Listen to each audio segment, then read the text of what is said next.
All right, so we're going to go ahead and get started on our fall color. I got my marker. I'll start with my marker so that you can see my nice bold lines.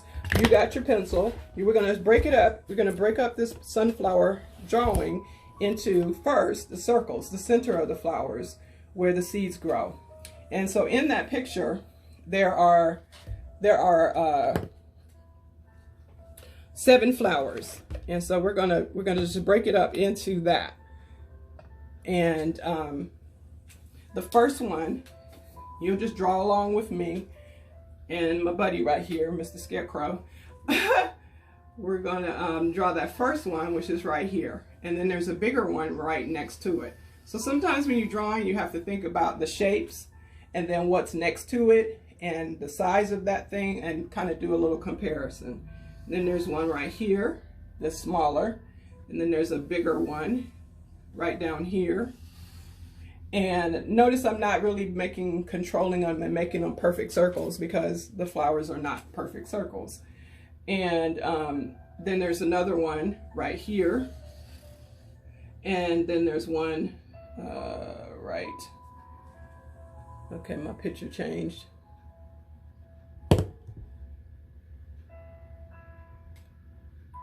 All right, so here we go. There it is. Okay, then there's another one here and one right here. Okay, so we're going to do the next shapes, which are the petals. So you got the center of the flower, and then you have the petals.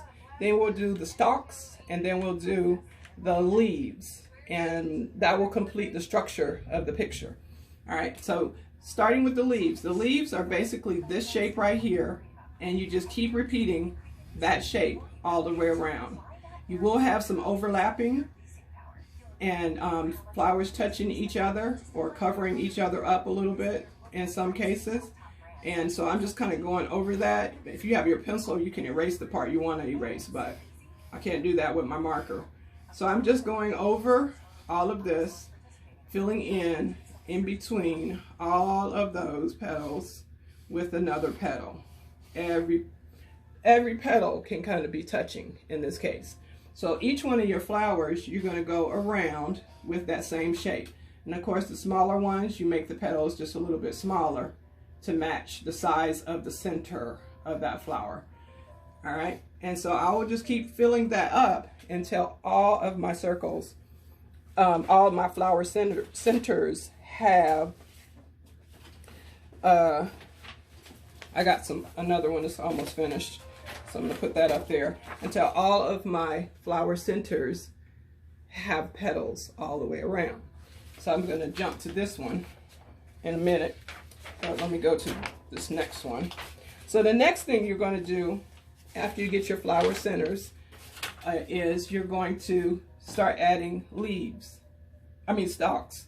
The stalks are 2 lines because the flowers have very thick stalks to hold up those very big flowers. And so you draw 2 lines to show the thickness of these stalks. 2 lines that are parallel together. So I'm going to do that here for this one. And for each one, you're going to draw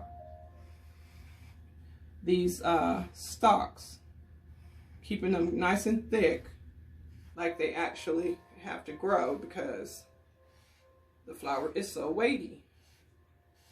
So all of my stalks here, and then the next thing is to add leaves. And so the leaves are the next thing I'm going to draw. How's everybody doing? Am I going too fast?